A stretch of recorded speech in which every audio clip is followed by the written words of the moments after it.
It's the Practical Prayer Podcast, the pre-show with Carol and Bill Hey, on officially Christmas. this is officially Christmas. Yeah, apparently when Christmas falls on a Saturday or Sunday, then the official celebration of Christmas gets moved to Friday or Monday. So today is the federal holiday. No banks, no post office, You're kidding. no other government. Are you sitting there waiting for a check or something? Because it's going to be tomorrow. No, I just was thinking my husband went out to go to the bank, but I don't think he really needed the bank. It was just the machine, the ATM Okay. or whatever you call it thing. Well, the robots are And, working. I just never thought about this being an official holiday. I thought like Christmas is over. Okay, let me get ready for next year. The next thing is New Year's. Whew, I'll worry about Christmas in another couple months, but it's gotta be over. It's over. Yeah. Well, the same thing's going to happen next week because New Year's will also be on a Sunday. So New Year's celebration will be on the 2nd. So life doesn't return to normal until the 3rd. Okay, good. Then I got you. I will be okay because I got a week's notice. But I really didn't think that. I'm not sure what holidays I thought that happened. Doesn't matter. Doesn't matter. Mm-mm. It's too cold. I'm not going out anyway. So It is brisk. It is yes, definitely brisk. no, it's cold. Okay, cold. 18, cold, freezing. Cold. Right. And living near the beach as you do, it doesn't make that any better. No. So, quick note for the folks who are tuning in on social media on the live stream. This is the recording of the Practical Prayer for Real Results podcast, or just the Practical Prayer podcast. And in a couple minutes, Carol and I are going to play the opening theme, and then we're going to do the entire podcast episode, which is going to be recorded and released into podcast land in a couple of weeks. But you folks get to participate with us. If you'd like, you can put a message into the comments on your Facebook or YouTube, and we will be able to see that and respond to you interactively. Or you can go to bethelight.com, b-the-light.com, and there's a little link that you can click there to submit a comment or a prayer request or a suggestion or a question, and we will respond to that probably on an upcoming episode of the Practical Prayer Podcast. Every once in a while, we get people who are doing a prayer request, and we're able to use that as not necessarily to just do the prayer for them, although we always do, but to talk about the sorts of things that we're praying for and the way that it works. So, just by way of saying, welcome, good to see you, and make notes to us and comments as you will.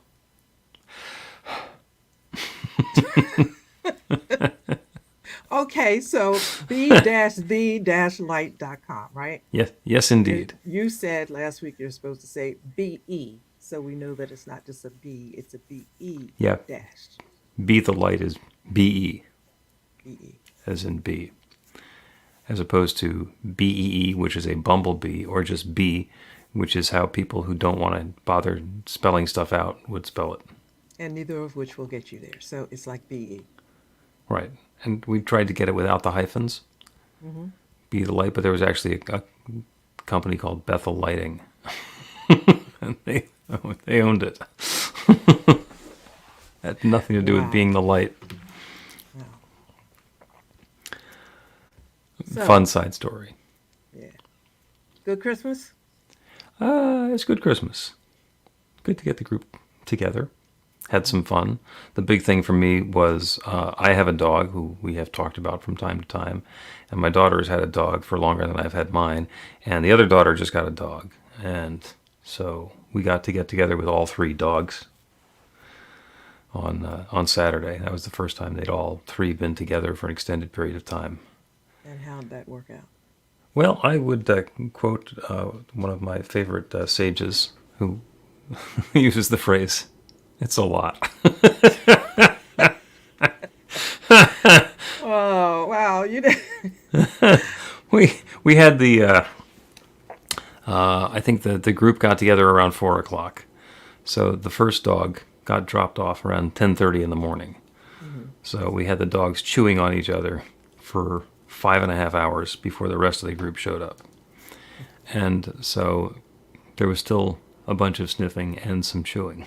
but definitely not the amount of energy that had been in place from 10:30 to 11. Mm. So, Well, my son brought his dog over, and it is the most amazing dog ever. I mean, the dog he understands English, and that's my whole, of course. But the total fascination for me is watching that dog in the environment, which he's not in very often, just simply respond to the English language. It's crazy. that's fun. Yeah. But again, it was only one dog. So, Yeah. Well, my dog, when he's by himself, I just, he's a new thought dog. Because I will say things to him with the hmm full expectation that he's going to understand. I will tell him to do things, and he just does them. they just do it. He Takes, just yeah. does it. I explain it to him, and he does it. We had some friends and he's a poodle. We had friends who had a poodle, and they had this adorable trick called Little Speak, because you hmm can make your dog bark, but Little Speak is just a little tiny yip. And it took me like 3 minutes to teach him Little Speak. Wow. And he Couldn't did believe it. it. And he did it. Now he knows what it is. And sometimes when I tell him to sit, he'll sit and do a little speak because he figures that might be what's coming next. Give me two treats. I just love it. Yeah. So you've been formulating in your mind what the podcast is going to be about. And I think you had two topics that were possibles for today. Yeah. One was light, which I was into that for a Okay. minute until we had another discussion All right. we were So talking about. so I'm gonna play the podcast open. So you have 1 minute to decide which topic. I got it. I got You it. got it. I Okay. got it. Yeah. Here we go. A practical prayer is a prayer that works. These discussions between Reverend Bill Marchiony and Carol Lawrence dive into the details of how it works and how to work it. Reverend Bill is a New Thought minister and the author of Practical Prayer for Real Results. Your new life begins with a new thought. Carol Lawrence is on a spiritual quest, finding the New Thought teaching after decades on the pulpit in 3 different traditional denominations. I've got some questions. Together, they're exploring the philosophy and activities that come together from many of the world's religions to create the practical spirituality that is New Thought.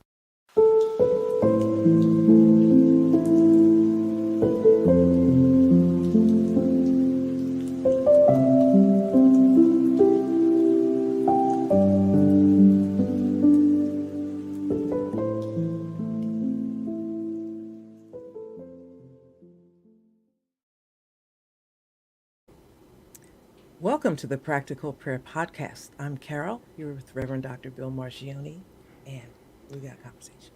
We do have a conversation, Yeah. and you are going to surprise me with what the conversation is going to be because we talked about 3 different possibilities, and now I'm intrigued. Okay, so I want to talk about the one where it's a lot of things go into making something happen. I think that's really probably that's a great conversation that will be helpful, I think, in a lot of ways.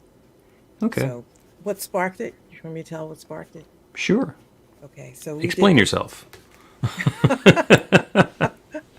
Okay, so we did the solstice thing, Mm-hmm. and you did a piece on the chakras, Right. and I saw it. I saw it on the lineup. Like you're just meticulous about sending out how things are supposed to happen and the timing on our business. That's really good. I'm learning from you on that one. I think that'll work for me. But at any rate, I looked at this and I thought, well, this is going to be interesting. And when it actually happened, now, for everybody who's listening, okay, you got to understand that I had a piece to do in this too. I had like 10, I took a little bit more minutes to present my little thing. And I was so intrigued by the chakra presentation that mine just doesn't, I don't even think about that. I take mine to see, so I could listen to it and correct it. I haven't even done that. I'm all hung up on the chakra thing. But what was so intriguing about that was that I'm on Zoom, so I'm looking at it from the Zoom perspective. You were live, so Right. you were in the room, Right. and we were talking about how it happened, what it looked like. So I was explaining what it looked like from my perspective, the Zoom thing. and the colors of the chakras came up, and it's really nice. And you were explaining how it is to be in the experience, and I hadn't thought about that. To me, Hmm. visually, it's pretty, and I'm getting myself into it, but to be there was a whole nother experience. Now, I'm going through all that to say that two experiences were created or presented at the same time. And one might look at it and say, well, that was a beautiful, from the Zoom perspective, that was a beautiful thing. From your perspective, it was a wonderful thing to be in. But you know me, like I'm looking at this and I immediately go into what made it happen, Right. the work that was involved, and the people that were involved to make it work at the right time and in the right way, and the timing and the audio and the da da da da. Da. And I can get carried away in that, but that does not take away from the end result. What it did was make me more grateful Hmm. for the end result. And what I was thinking of is if we take a moment to think about how things happen, what goes into making things happen, both by hand and spiritually, we might be a little bit more grateful about the now and Hmm. much more encouraged about the future. Do you know what I mean by that? Yeah, Yeah, absolutely. is it making sense? Yeah. It Yeah. definitely is. And what I'm thinking, the two very similar but distinct things that come up are grace and gracefulness. Because grace is allowing ourselves to be a channel through which the infinite is creating something new. And, it's not I, it's the Father within who doeth the work. So whenever we're getting inspired or following an intuitive hit, that's grace, giving us the invitation to do something without having to do the heavy lift ourselves necessarily. Hmm. And graceful is our willingness to do the heavy lift without grunting. Sometimes there's a bunch of things that need to be done. There's, the stuff shows up on the to-do list. In the case of the chakras meditation that we did at our solstice celebration, I had the crystal bowl with the light that changes 7 colors. There's 7 colors for the chakras, and the idea was to show those lights. We were in a theater space at the Falzer Club in East Falls in Philadelphia, and they have a nice lighting system controlled from a computer. And they had house lights, and they had stage lights, and they had scrim lights, and they're all programmable, and none of them were programmed for the chakra colors. So in the week or two ahead of time, I said, well, I'd really love to get all the lights in the room to show the chakra colors. How do I do that? So being me, and following the guidance and inspiration, I found out what the software was that they were using to control the lights, and I installed a copy of it on my computer, and I learned how to use it and did the demos. And then when we got there, set up 7 little buttons on the control screen so that we could have somebody who didn't come there to run tech for us. Click the button for red and then for orange and then for yellow and make it happen. And the room changed color, and it was wonderful.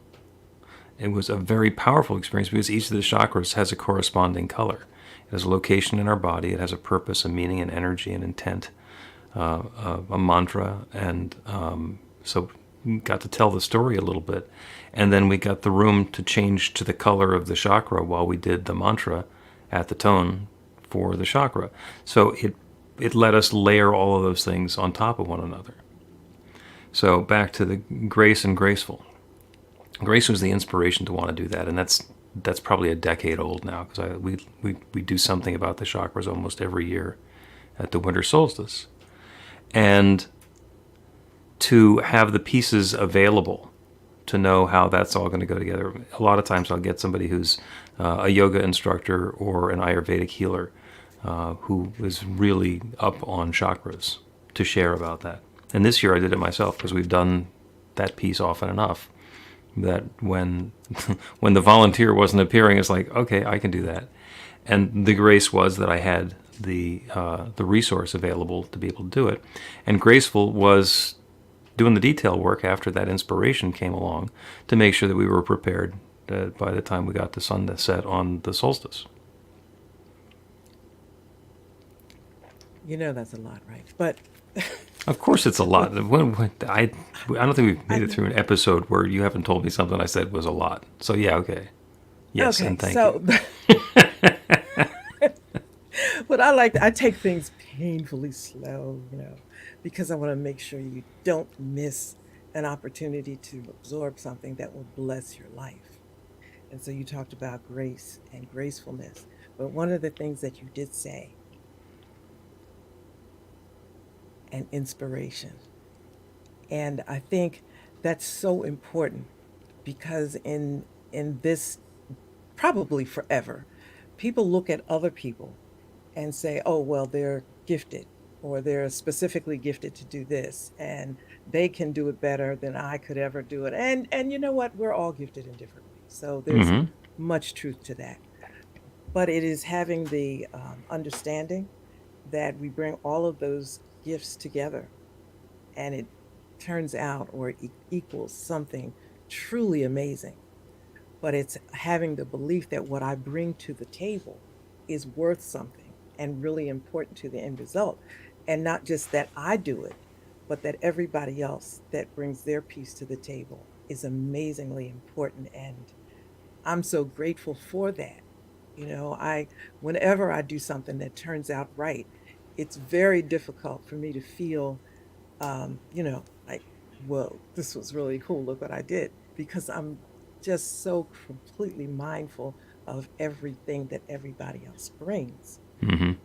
And it helps to appreciate not just the other people, but the real thing is appreciating how spirit, God, universe brings all of that together without us orchestrating it.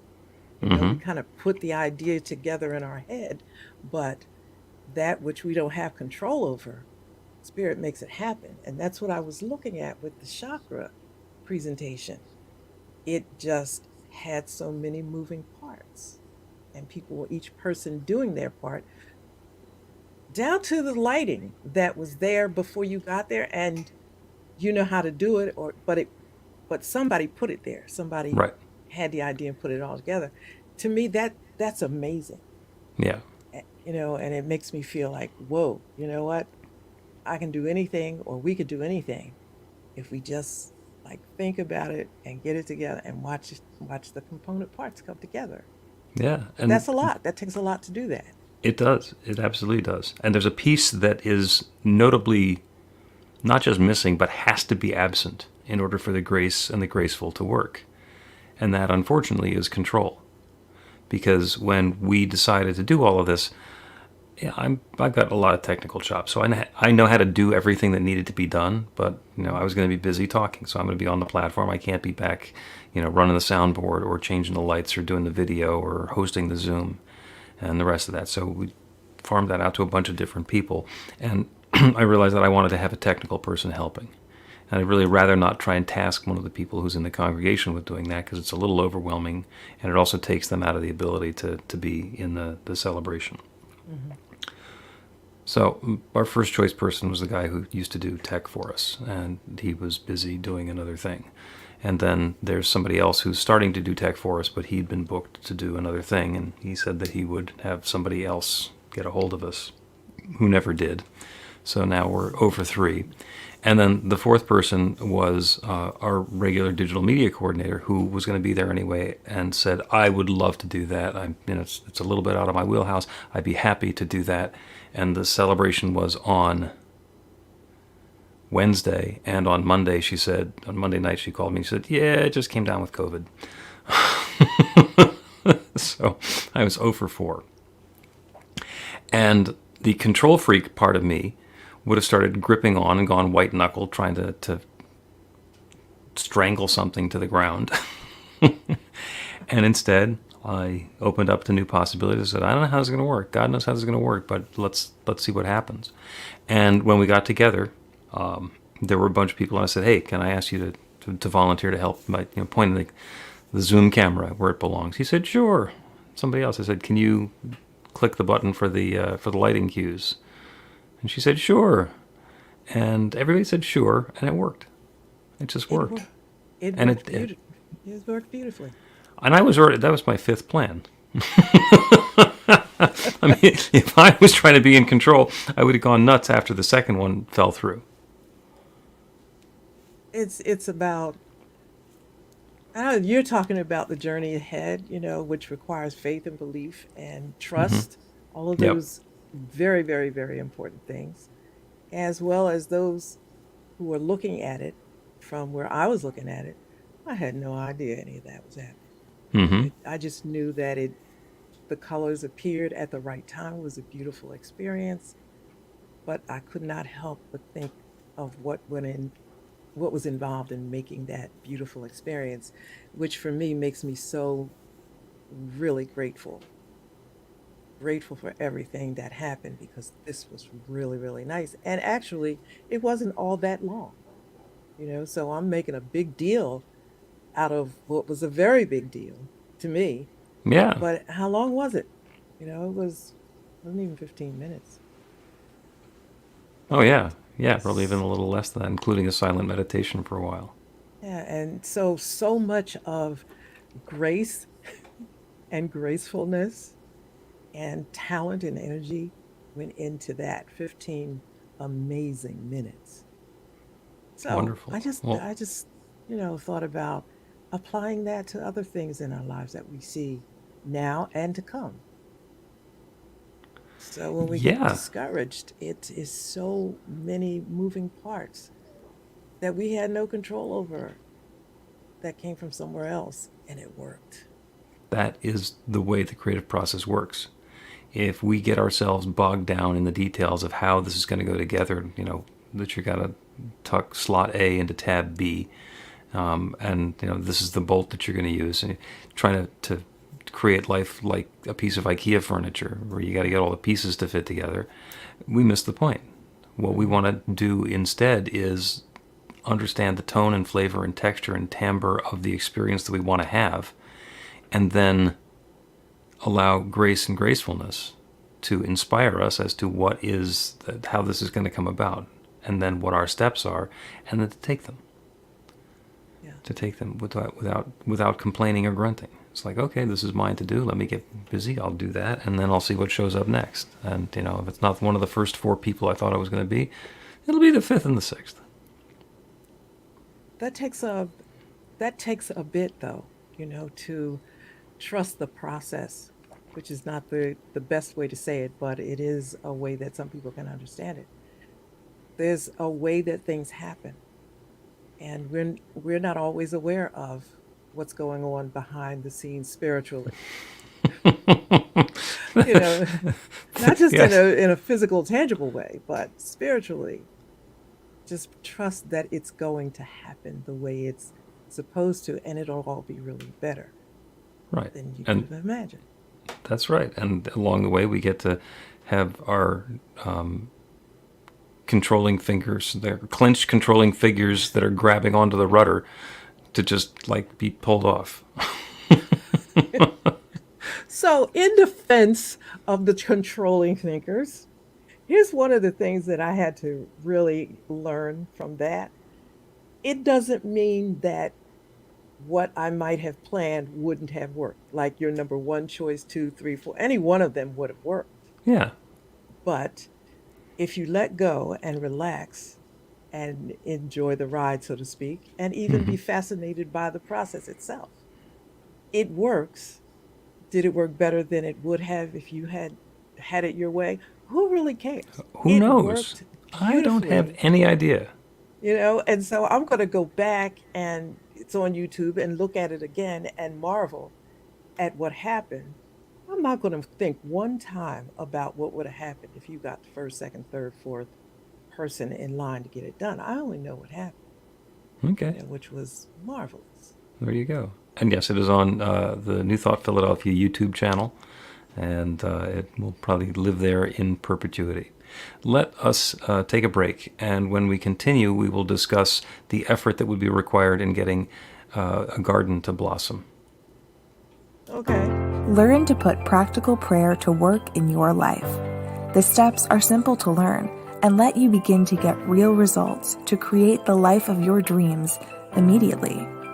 Reverend Bill Marchiony's widely acclaimed book, Practical Prayer for Real Results, gives you a clear summary of the New Thought principles behind practical prayer and the series of easy-to-understand steps found in the most effective prayers from religions and spiritual practices all over the world and throughout history. Practical prayer is not a replacement for your religion or practice. It's a technique to make the work you do in consciousness even more effective. The book includes 40 prayers on various topics that you can adapt as needed and use as your own. Practical Prayer for Real Results is available in paperback, Kindle, and audiobook on Amazon or at b-the-light.com. That's b-the-light.com. Welcome back to the Practical Prayer Podcast. I'm Carol. You're with Reverend Dr. Bill Marchiony. And it is currently winter time. In fact, we just celebrated the winter solstice, so we've got a whole winter time ahead of us before we get to springtime. And the reason that I mention that is because when springtime comes along, we're going to be getting some flowers that are going to come up. There will be some snowdrops, and then there will be some crocuses, and then there will be some daffodils, and some tulips, and irises, and gladiolas, and all the rest of that. And if you were to try to orchestrate the flowers in your neighborhood coming up, to cue them and make them come up at the right time, that's a lot. It would be a daunting task if you knew how to make a flower come up in the first place. And that's part of the program. When whoever it was planted, and those are all the bulbs, those are the ones that are going to come up every year. The intention was, I want to have tulips here at tulip time. And you put the bulb in the ground and you forget about it and let the bulb do the job, because the bulb knows, and the law knows, and the creative process knows, and life knows. And the worst thing that we can do if we want the tulips to come up that second week in May, or whenever it is that the tulips are going to show up, is to dig up the bulb and yell at it.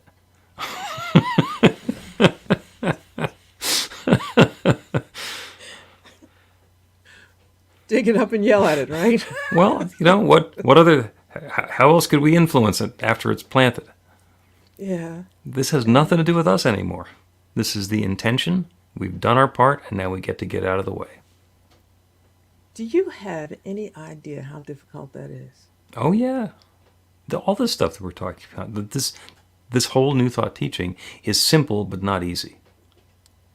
Yeah. A 5-year-old can explain it, but sometimes we get to be, 80 years old and we haven't mastered it. I think the older you are, the harder it is, especially if you have to undo a whole lot of other kind of thinking. The undoing, that's absolutely true. Yeah, the kindergartners are actually really good at manifesting, of changing their ideas and opening to a new possibility, and shazam, it shows up. But then we're trained to expect disappointment, and that infinite creative power that creates everything, that always answers yes. When we're expecting disappointment, the answer is yes, and we get some disappointment, just like we thought we didn't want. Getting that principle in our heads is really, really, really difficult, because we have this notion of, God is good, and we define what good is. Therefore, only the good can happen. Mm-hmm. And so then, the idea that if we say or think or indulge negativity, and that is what we're calling to us, that doesn't mesh. It just doesn't work. So trying to undo the thought process that people have that really blocks our good and our blessing is hard, because people fight to hold on to the fact that it can't be that way. They fight against it. And after a point, you take your hands off and say, listen, here's what it is. If you dig up that bulb, it ain't going to grow. It's not. But if you want to keep on going, you know what my line is. How's that working out for you? How's that work? Year after year after year. Can you trust that daffodil is coming up? And what you're talking about. The real challenge that we have is that 4-letter word, good. Because it's all a matter of opinion. And I was actually thinking about this earlier today, just running around doing errands. So I'm going to ask you, I'm going to say two things, and you can say good or bad. All right? Okay. Nuclear explosions, good or bad? Bad. Okay. Prison, good or bad? Bad. Okay. Or maybe good, but bad. There you go. Now, so here we have a sociopath who has been convicted of crimes. And to keep them away from society, they go to prison. And that's how we keep them from doing that stuff again. So, you said bad, then you kind of equivocated a little bit, but in that scenario, for a sociopath who needs to be taken out of society, prison, good or bad? Good. Okay, so you've just changed your mind. Yeah. Yeah. Nuclear explosions, good or bad? You said bad. I ask you to turn your attention now to the sun, which is a nuclear explosion. Yes. Okay, good or bad? Good. Yeah, because you don't want to be the person who says the sun should go away, because it's kind of important to us. So the things that originally it's like, well, that's good, that's bad. It's not so clear. It's not so clear. Depending on how we look at it, depending on the context, it's possible that what we perceived of as being bad is actually good, and what we perceived of as being good is actually bad. Over the holidays, I got to eat lots of sweets. They were very good. Doesn't work for me on a long-term basis. Better stop, because otherwise it's bad. Bad. It's not the sweets. It's the way that I'm engaging with them. It's the way that we're engaging with sunlight and nuclear reactions. Nuclear explosion in my neighborhood, bad. I'll agree with that. And bad for me. Unpleasant, unfavorable, not something that I'm inviting or asking for. Fortunately, the one that's in my neighborhood is way up in the sky, and it's just the right distance away that it's providing warmth and heat and light and energy. In fact, everything, all the energy on the planet came from the sun at one point or another. So, good. And it's letting go of our judgment about whether something is good or bad.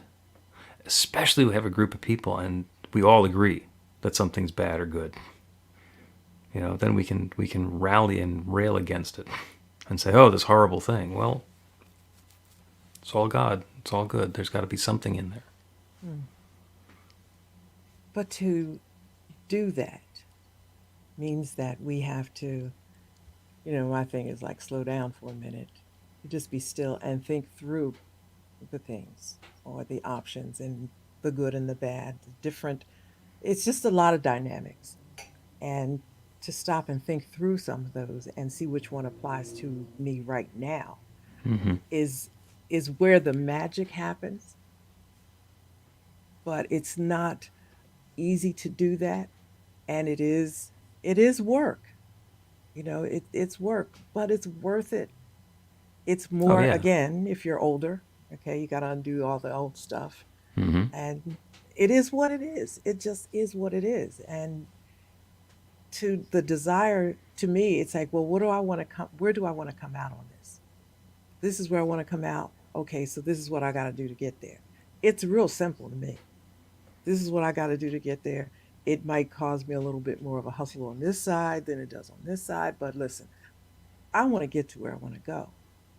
And that's like the starting place and the place to be willing to struggle with the dynamics. And I know I'm using those kind of work words, but it's what we want in the end. That's the pathway to good. Mm-hmm. The way that we're able to see good based on, you talked about the nuclear explosion, to see both sides of that. Mm-hmm. What side am I experiencing? How do I get to the side that I want to experience it? To me, it's all worth it. It's worth the effort.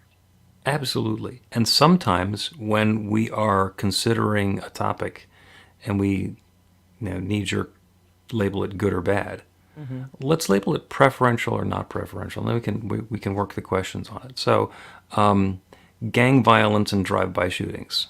I'm going to say bad.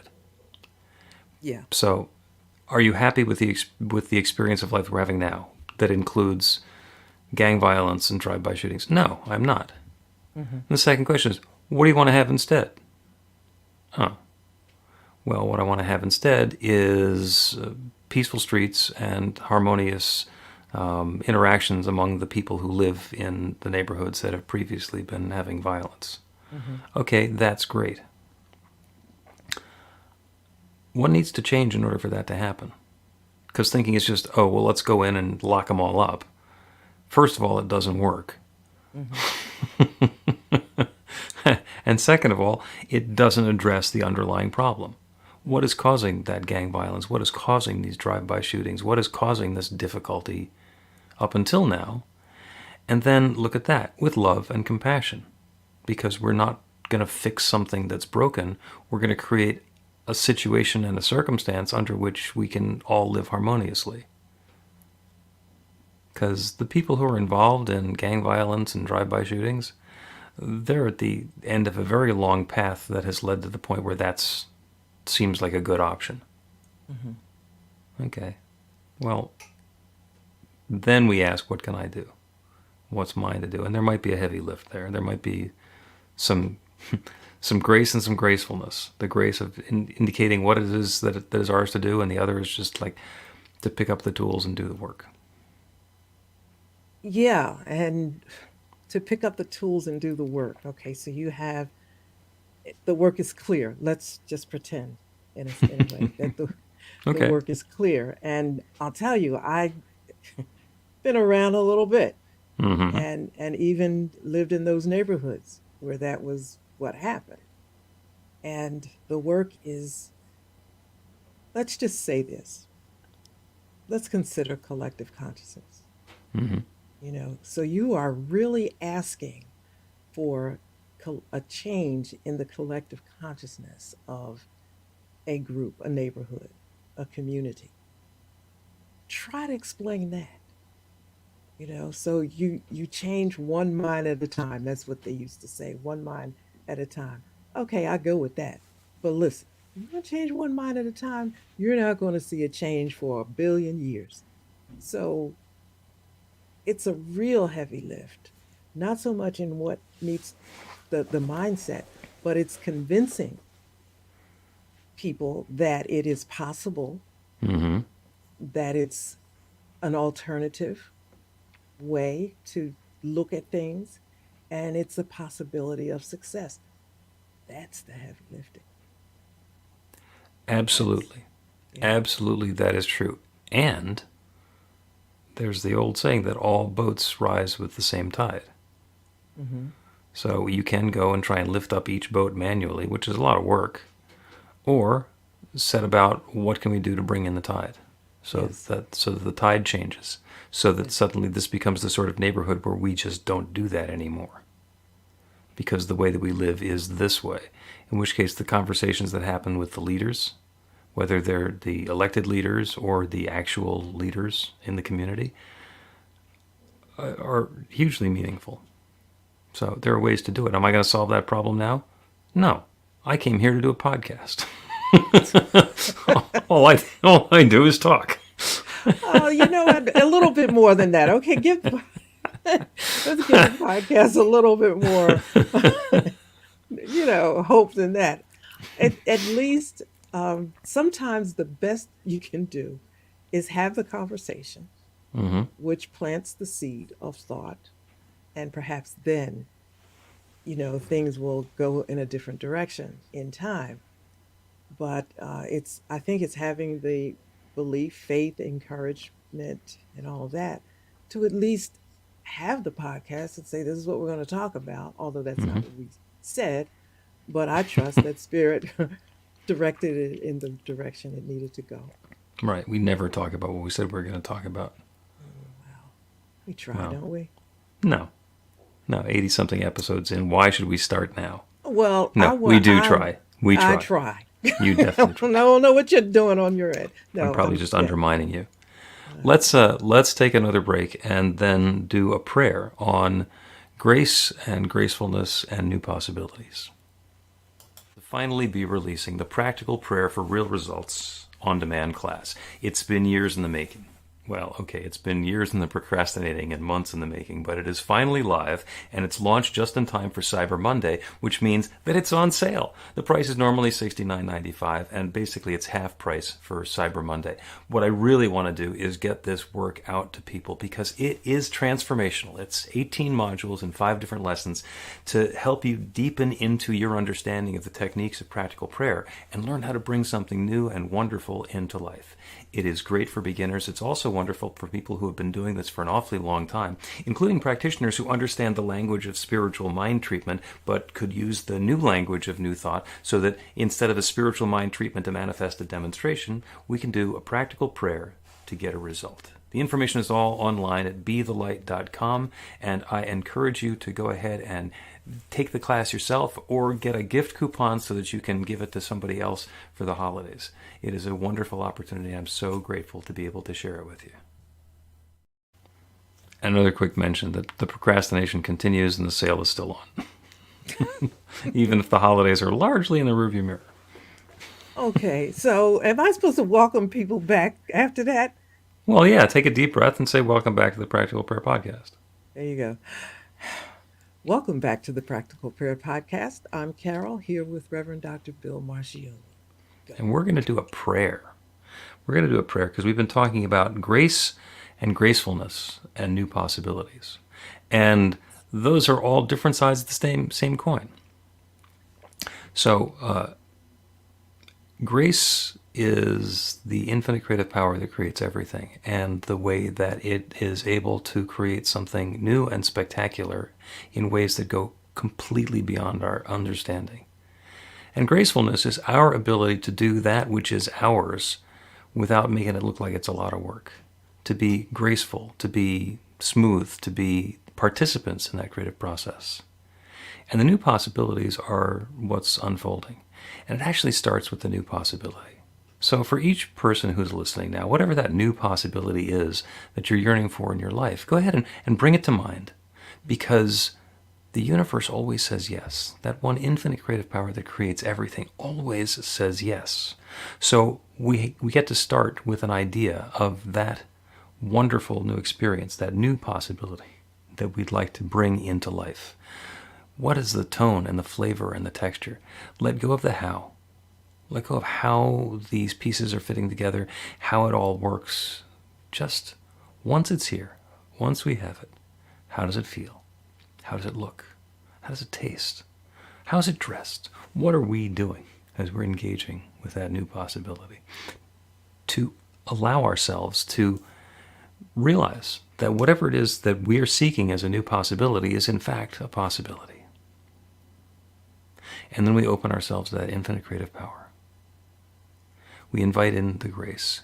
We recognize that that one creative power that has created everything continues to create. It continues to share itself, to reveal itself, to unfold itself, to express itself as every part of its creation. Everything, everyone, everywhere is that divine presence unfolding and blossoming and revealing itself in the world in a unique and different way. The goodness that we are seeking is already underway.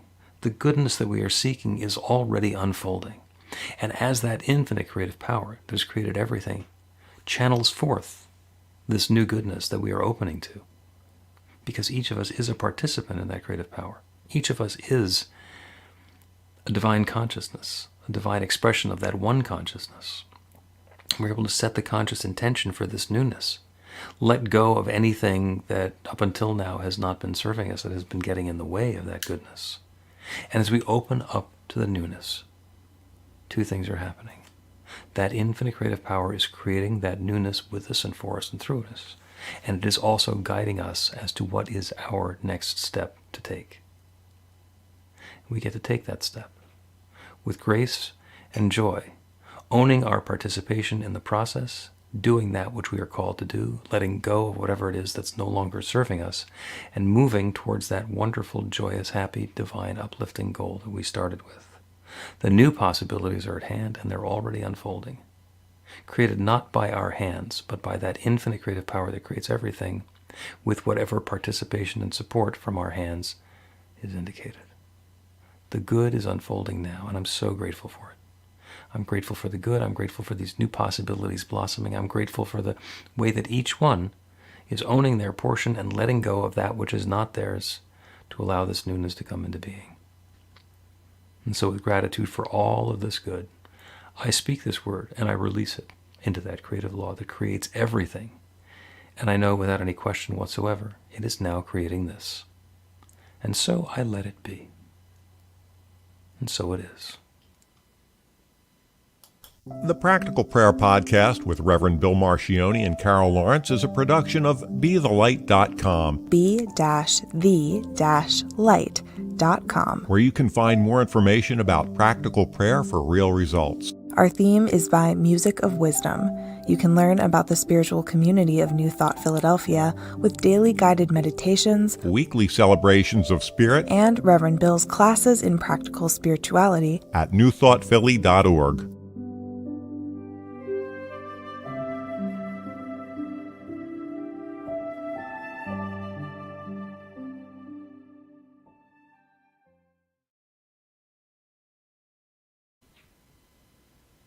That seemed like a grand and sweeping practical prayer. I think it was. I don't know what you mean by that, but I think it was. I Seemed don't know big. what you're thinking, but for me, I thought, well, this was good. Okay, thank you.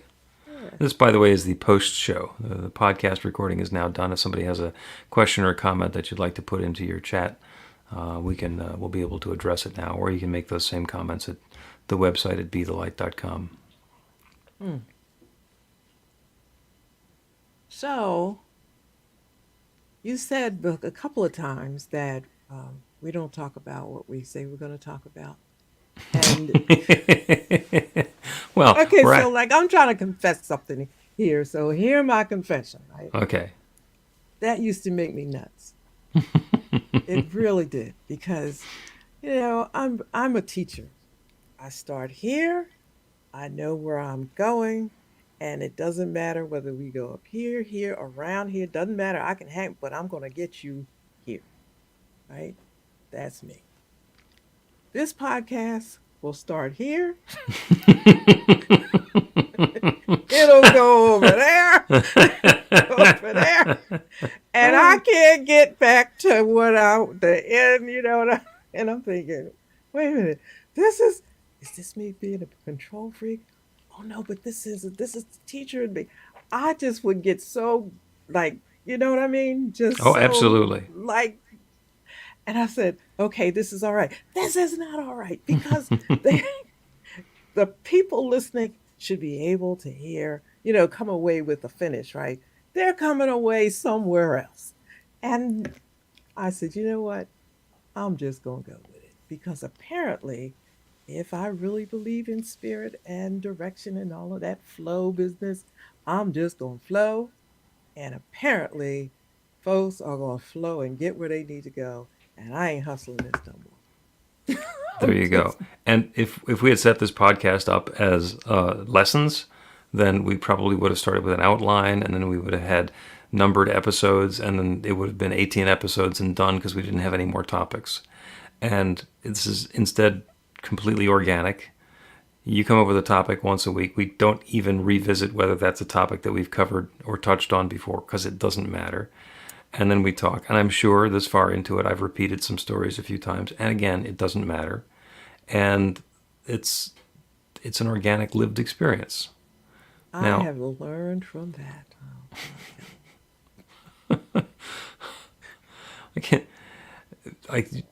Every once in a while, I've binge listened a few episodes, and it's a lot. They're all fun. They're all different. And we're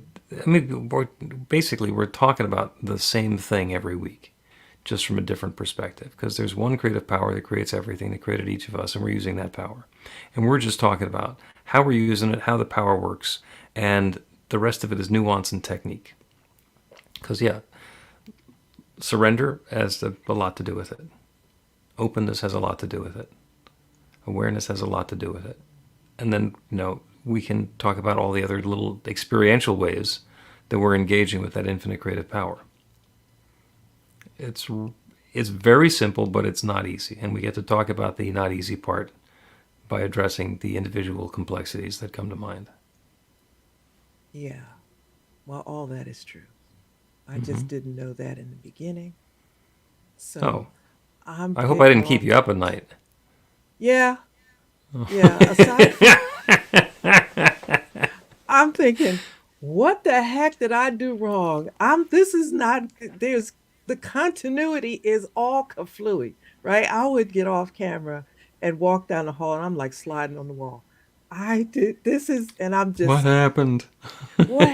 you don't do this. This is not, what is wrong with you? And I'm just taking this whole thing. But it's been a whole learning experience in a lot of different ways. Some ways that I absolutely didn't think of. I'll be honest with Yeah. you. Just completely, totally things I've learned that I hadn't even thought about. And that's actually the point as far as I'm concerned. And I learned that lesson for the first time, although I didn't really realize that I was learning that lesson, when I got into the tech business. I was in the graphic arts business, and I had the opportunity to go to the national conferences. And the first time I went to one of these, I attended all the sessions, and there's so much to learn about all the different things, and I'm taking notes, and I'm trying to keep all the pieces sorted out. And the next time I went, there's a lot of the same stuff there. So, all right, this stuff I'm already doing, and these people I already know, so I'm going to go talk to my old buddies and see what's new. And this went on for, I don't know, a dozen years. And it got to the point where I was one of the people presenting at the conferences. And I realized long before that I could not learn nearly as much as I did the first one or two times that I went, because there's not that much new. Because I'm actually getting some level of mastery myself. So then I realized that what I was doing is I'm going to sit through that session, not to learn everything, but to find the nuggets. Where's that gold nugget that I hear? Just going, oh, there's a different way I can think about something, or a different approach that I can use, or I can have a little nuance that's going to come in there, and that's going to make a difference. So I went from having this field of gold to just to mining for the nuggets, and that's okay. And the reason I told that long-winded, somewhat self-aggrandizing story is because what we're doing is we are having a lot of conversation, and different people are picking up different nuggets. And it's not like we're going to come out with one nugget and that's going to be great for everybody.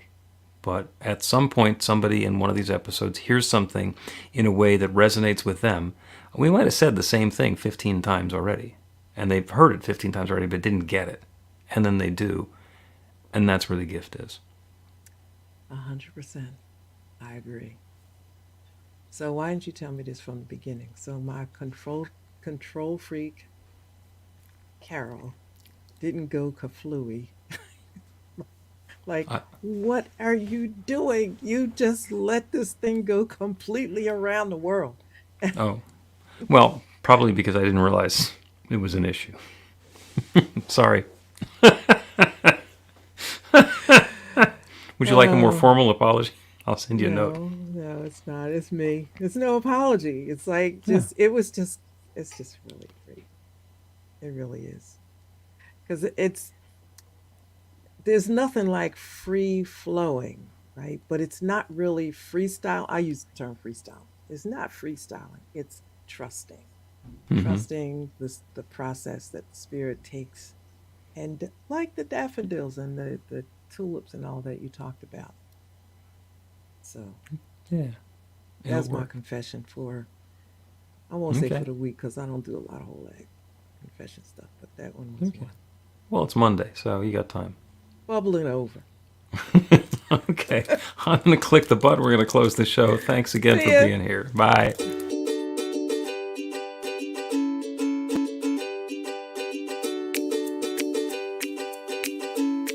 Thank you, Center for Spiritual Living Denver, for your continued support. Thank you, Center for Spiritual Living Midtown Atlanta, for your monthly contribution. Thank you, Center for Spiritual Living North Jersey, for your monthly contribution. And please help us welcome Om Center for Spiritual Living in La Mesa, California. Thank you for your monthly donation. Thank you, Center for Spiritual Living Seattle, for your most generous donation. And a special thanks to Hefferlin Foundation for your generous technology grant.